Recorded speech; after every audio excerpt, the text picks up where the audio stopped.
She raised herself up from his lap, pushing with her free hand while the other stayed wrapped around his leg. Taking a sleepy breath, she rested on her elbow and looked up at him as he reclined on the pillow. He was looking back at her through heavy, contented lids with a lazy, crooked smile. On anyone else it would look smug. On him it was frustratingly endearing. "I need water," she said. She picked herself off the bed and strode across the room to the table. The candlelight shone against the bare skin of her legs as she walked, making them glow a warm, radiant amber. He enjoyed the sight. Molly had been staying in the cramped room for months. Though it wasn't fancy with its bare wooden floorboards and plain wallpaper, it had all she needed. She had struck a deal with the inn owner, so she received room and board in exchange for work. It was supposed to be a temporary arrangement, a whistle stop on her way to the city where she would see her passion realized. She was going to dance anywhere and on any stage she could. But months later, she was still here. It was a lonely place, the only stop on a winding road that spread over the landscape like a smile. The inn sat between two neighbouring towns and was designed to serve as a place where travellers could stop to eat, drink and sleep. It wasn't hard work, as they were rarely busy, and there were times when Molly wondered how old Tom managed to keep the place going. But after hardly any time at all, the work wasn't the only thing that kept her here. Eventually, she met him. She sipped on her water and stared at him, naked to the waist, his unfastened black trousers his only adornment. His kicked-off boots were carelessly scattered across the floor, and now one of his long bare feet dangled carelessly over the edge of her bed. She thought he looked like a painting. She hated herself for admiring him in this way, but she couldn't help herself. She thought he was the stuff of poetry. Songs and ballads could be written about him, though given his reputation, she was sure that someday they would be. 7 months had passed since they met. He struck her initially as being very handsome, with his dark aquiline features and eyes like deep pools in a forest. But when he first spoke to her, she found him earnest and charming. So when she was told that he was a criminal, part of a gang that had been causing trouble across several towns across the county, she was stunned. The way the locals spoke of him, she would have thought him to be a rough, boorish brute with no sense of decency. But they clearly didn't see what she did. "What is that?" he asked, pointing to a mirror on the wall, the surface of which had been covered by a tightly wrapped towel. "A mirror," she responded. He chuckled. "I know that. Why have you covered it? Have you come over all superstitious?" "Maybe." She paused, leaving the thought incomplete. Tristan cocked his head, intrigued. Molly stirred the water in her glass as she considered how to respond. "I keep seeing something in it," she said pensively. The words hung in the air for a moment before Tristan realised she wasn't going to explain what the something was. "Well, what was it?" She dropped her eyes to the floor. "It was a ghost," she said after a moment. "A ghost?" Tristan was smiling.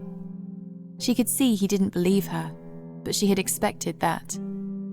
"Well, now I'm intrigued. What does it look like?" His tone was calm, but she could hear the trace of a laugh lurking behind it. She shook her head. Her hair tumbled against the thin fabric of his shirt that she had put on to stave off the chill. "You don't believe me. You're just going to tease me, and it frightened me far too much for you to make me feel like a fool." He held his hands up as if in submission. "If I promise not to tease, would you tell me then?" Molly considered him for a moment, then relented. She walked back across the cramped room, sat on the edge of the bed, and pressed her water glass to her chest. It's a woman. She stands behind me, looking at me. She was wearing what looked like a white dress. Tristan leaned forward. Ah, I see. And it couldn't possibly have been your reflection, he said, pointing to her discarded white nightdress, laying in a heap on the floor. No, and you promised not to make fun. He nodded in apology and motioned for her to continue. She's always looking at me, like she hates me. Her face is entirely covered in blood.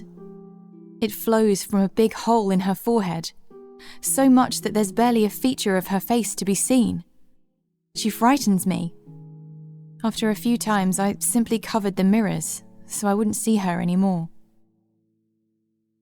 The earnestness of her tone surprised Tristan. So, what are you going to do? Spend the rest of your days without a mirror? Please don't joke about it, Tristan. She frightens me. But what frightens me more is that she might be here because of you. Tristan was taken aback at this. Molly's expression hardened, and she looked at him tentatively. Tristan, I'm wondering if maybe... Her voice dropped to nearly a whisper. I wonder if maybe it could be someone you killed. Someone you hurt. Tristan sat up. It wasn't like Molly to bring up the things he did while he was away. It was a topic neither of them liked to address. Don't you think, if that was the case, this ghost would be haunting me? Molly shook her head. Tristan, if you have a home anywhere, it's here. Whenever you're not away on the road, this is where you stay. No one else might know that, but it's the truth. It's haunting your home. He took her hand in his, and she felt the roughness of his palm. I've fought more men than a person should. I've hurt people. I've done things I'm not proud of. Those weapons over there aren't strangers to action. He gestured to the large knife and pistol that lay on the table. But I've never killed anyone, especially not a woman, and I hope I never will. She stared at him, searching his expression for any trace of deceit. She found none. So, I'm afraid it has nothing to do with me. You'll have to take up any hauntings with the landlord, he said, reclining in the bed again and grinning that crooked smirk. Molly laughed, leaned forward and kissed him. Although, I may not have to. If tomorrow goes to plan, of course, she said. Ah, of course, he smirked. The last job. The one to buy you out of the gang, and with enough left over to buy us out of here. He held up a finger. With enough left over to buy us out of here, and into a very comfortable life in the city, he corrected. Then no more worries over fighting, or killing, or serving drinks to fools, or ghosts in your room. I can buy us a house, and you can dance. The familiar flash of excitement gleamed in her eyes. A mischievous grin tightened over his lips. Dance for me, he said. What? You've spooked me, made me realize the risk I'm taking. If I were to have any regrets in this life, it would be to go and get killed without seeing you dance one last time. Molly smiled back at him. And what about music? She said. He withdrew his hands from under the pillow and began to clap out a keen rhythm. She laughed, bowed her head in acquiescence, and got to her feet. She danced across the room to his rhythms, moving her body with poise and grace, while the candlelight cast shadows on the wall. She danced on and on until the early hours, and they forgot all talk of ghosts, of violence and of fear. On and on, he clapped, and she danced. He clapped, and she danced. The light broke through the gap in Molly's curtains. She knew instantly he was gone. Even if he hadn't told her he would be up before first light, he had a way of always being able to leave silently. She would hardly ever hear him wake, dress, or leave the room. She didn't even hear the sound of his horse as he rode away. She supposed that was what made him such a good thief. Molly opened her eyes and felt the familiar hollow feeling she would get each time he left, and the morning light which left everything feeling colder than the night before. But this time there was something different. Glinting in the small shaft of sunlight on her table was a silver shape. Molly lumbered out of bed and reached for it. She knew it instantly. Tristan had left his ring behind for her, and she knew this was his way of telling her he would be back. She smiled and kissed it before placing it on her middle finger, the only one it would fit. The hollow feeling abated slightly, and Molly threw her curtains open. The light may have been cold, but she was going to let it fill the room. The change to her mood was instant as the sunlight chased away the shadows within. Her mind grew clearer and started filling with thoughts of the future, of everything she had ever dreamed of being within her grasp, and for the very first time in a meaningful way, she allowed herself to feel excited, and with a spring in her step, she set about picking up her haphazardly discarded clothes from the floor and tidying them away. She made her bed and picked up the bottles and glasses they had left around the room. After these chores were done, she found herself stood before the round wall mirror, tightly wrapped in the towel, and contemplated it for a moment. She took a deep breath, then loosened the binding and let the fabric fall to the floor in a heap. Molly looked into the looking glass, only to find the ghost woman there behind her, staring through a crimson mask of blood leaking from a gaping, violent hole in her head. Molly screamed and threw herself to the floor to pick up the fallen towel. She kept her eyes fastened shut as she brought it back to the mirror, pressing the fabric against the glass with both hands, afraid of leaving any crack of glass visible and seeing the woman's horrible face again. In her fear, she thought about breaking the glass, but then realized that she ran the risk of turning one vision of that terrible wraith into hundreds, all staring at her with fiery eyes in each fractured shard. Her body trembled as she stood in the middle of the lonely room. Eventually her legs gave way, and she fell onto the bed. Doubt overcame her, replacing the excitement that was there only seconds ago. The clouds shifted over the sun. The light grew cold once more. There was barely a moon to be seen. The darkness upon the road that night was almost absolute, so as to slow Tristan's efforts as he rode. From time to time, he would see the glow of a lantern from one of his pursuers, and he was forced to ride faster still, running the risk of oblivion as he dashed further along a road he couldn't see.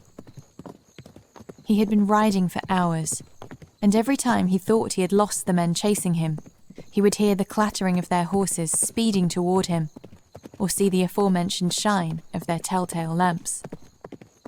In the space of a few hours, his entire brotherhood had been shattered. How had everything gone so wrong so fast? Someone in the gang must have double-crossed them, warned the town in advance, long enough for them to assemble and arm their own band that were ready and waiting for them. And for what? A bargain to avoid hanging? As if the lion wouldn't eat you if you fed it. Everyone else was either captured or killed by now. Tristan was exhausted. His horse was too. It must have been past midnight already, and it had been a while since he had seen or heard from anyone else on the road. He desperately began daring to hope that he had finally lost them, or that they had given up their pursuit altogether. Tristan slowed his horse down to a gentle trot, to which the horse gratefully obliged. Listening through the silence of the night, he strained for any hint of those chasing him. Nothing. Just the sound of the wind, and the calls of one or two night birds. Relief raced through him, and he took a few moments to catch his breath. Then, feeling it was an acceptable risk, he changed his course and began to ride off in the direction of Old Tom's Inn. The lonely minutes ticked by, with only the indifferent moon as his companion. Thirst burned in his throat as he searched the paths ahead for the familiar glow of the inn's porch lamp. Mercifully, it appeared. 2 lights shone, one from the porch, and the other he could tell was from Molly's room. Tears formed in his eyes as he realized she was the last friend he had in the world. He couldn't wait to be in her arms again. He pulled his horse into the stable and brought her to a stop. After so many hours of moving, it felt strange, like a sailor stepping onto dry land after a long voyage. With an effort and great discomfort, he dismounted and had to take a few seconds to reorient himself before settling the horse into a stall. He had just fed her and closed the door when he heard a low rumbling from somewhere outside the barn. Instantly, fear clogged the back of his throat. It couldn't be, he thought. The band from Croton. Somehow they had gained ground and were now heading this way. The rumble of their approach grew louder, and Tristan knew there was no time to retrieve and resaddle his horse.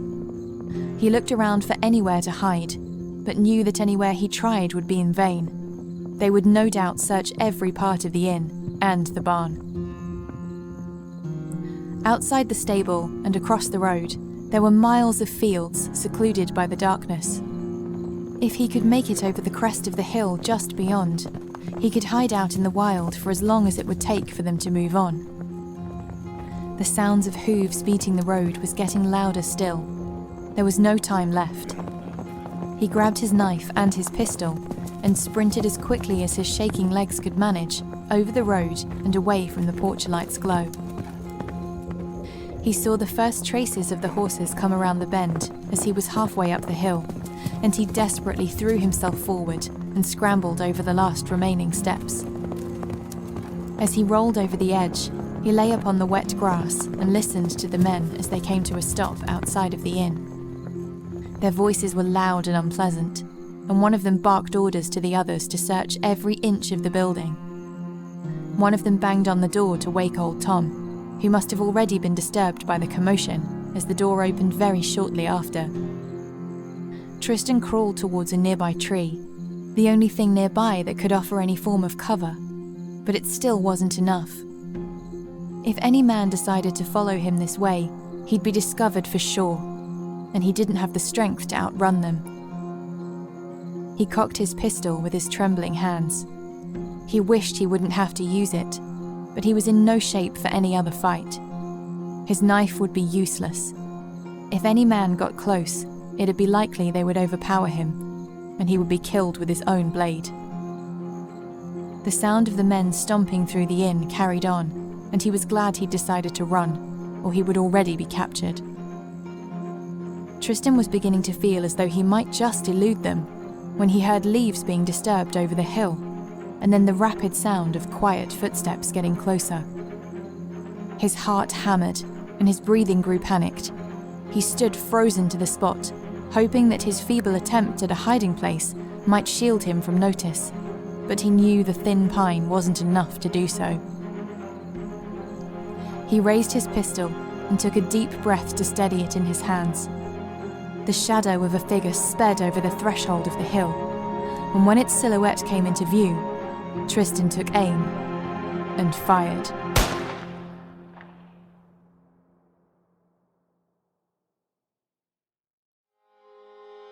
The flash of the shot illuminated the night for a split second, and the sound resounded across the grassy fields, followed shortly by a sickening cry. The men all took notice at once, and the leader ordered them all to converge on the source of the shot immediately.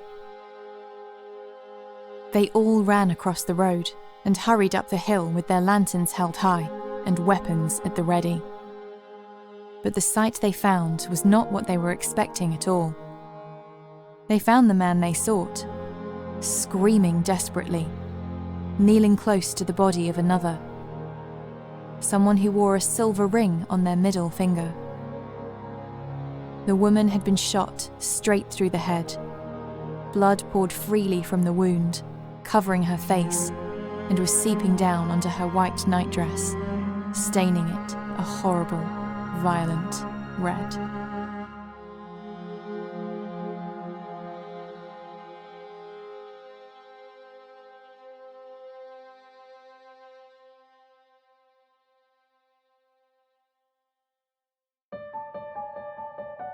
This story was written by Andrew Bate and read by Chloe Gorman, with music also by Andrew Bate. Penny Dreadfuls from the Moth Sanctuary is an audiobook series by Moth Sanctuary Productions. You can subscribe to the series on Spotify, Apple Podcasts, Podbean, and YouTube. Follow Moth Sanctuary Productions on Twitter, Instagram, and Facebook. Or for more dark delights, visit mothsanctuaryproductions.com.